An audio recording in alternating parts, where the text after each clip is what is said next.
We're going to talk about AI today. AI is the new frontier. Why new frontier? I will tell you why later. Okay. MIT has just announced to invest $1 billion to AI.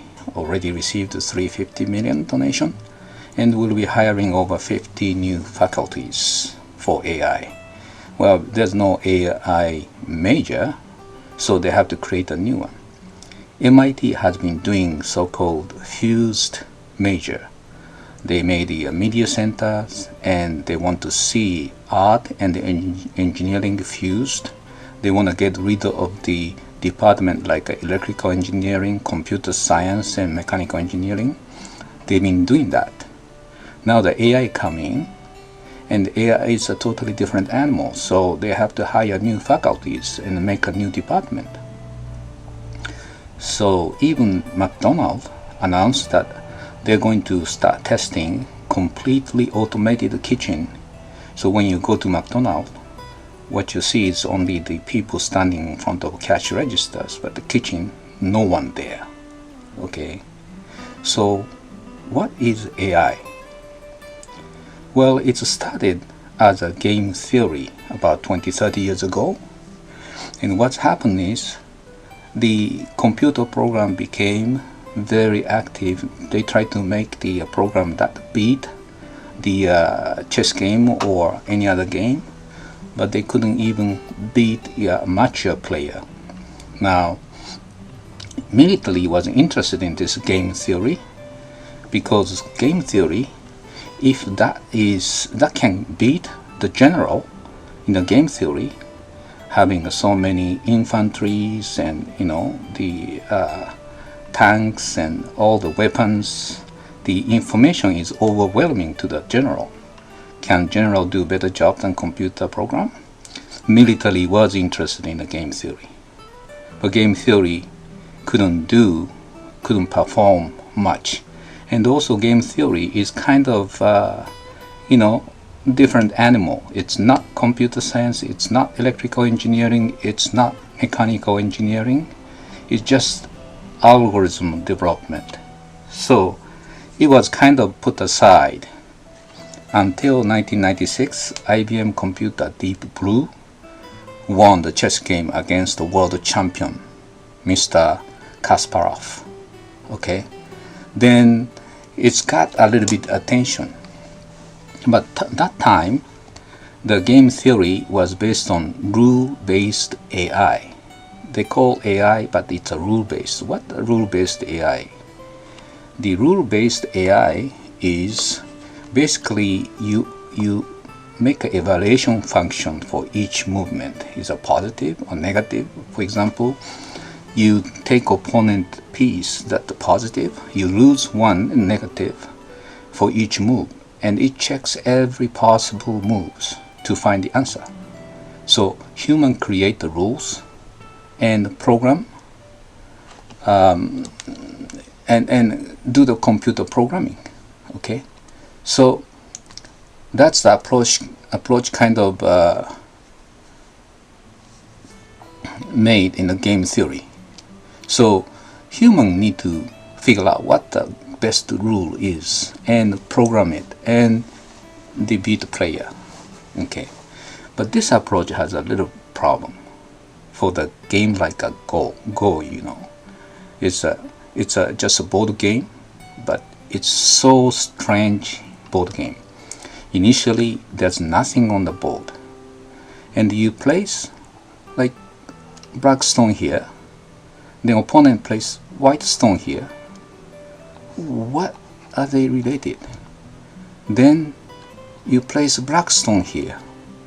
Okay, so it's a vast empty place you start filling. So what the problem is, there are too many moves and nothing to evaluate. How do you evaluate this?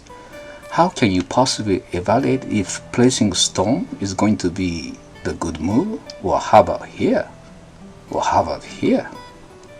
So this kind of game is very difficult. But there's a champion, Korea, Japan, and China, they have world champion. They sure beat other players every time they play. How can they win? Certainly in their brain, AI is at work. Okay, so this is like a similar situation. It's like when you interview to evaluate somebody and you know little about the person. Okay, then you have so many possible questions you can ask. What question is the best to know that person and evaluate? At hand, you have empty hand and you have to fill little by little. Okay, and that kind of AI was impossible by this rule-based AI. Okay, so this Go game, AlphaGo, won the game against the world champion in Korea, and they use a different approach. They use neuro-network AI. Okay, what's a neuro-network AI? Well, you give a lot of data.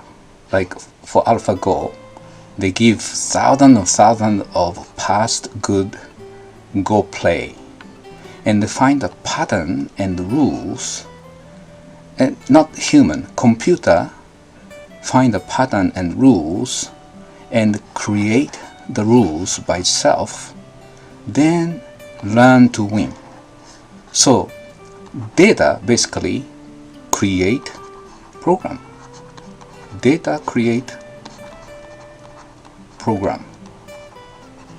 Okay, this is a neural network AI. And neural network AI, in order to make it work, you need large database. Go game, there are thousands of game record played by professional champions. Okay, and it's need a learning time. Like little kids, it's need to learn. So you go through all the database and learn, and that's what they did in AlphaGo, this computer, and finally beat human. So there is a little hope in the AI that maybe AI can do better job. Okay, so what kind of things AI can do in the future? Conversation.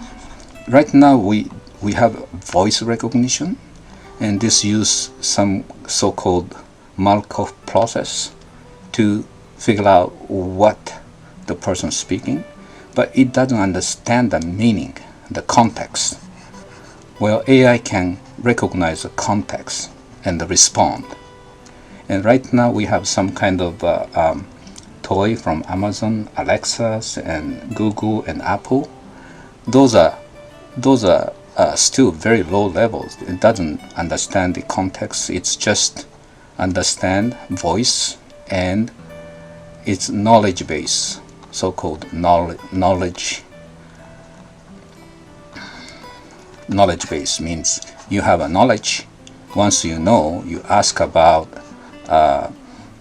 moon, it tells you what the moon's weight is and size is and stuff. Okay, that's all.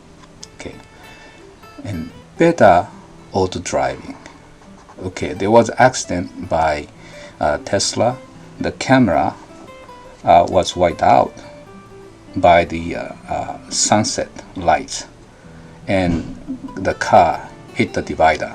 Okay, if AI base, if human, what do you do?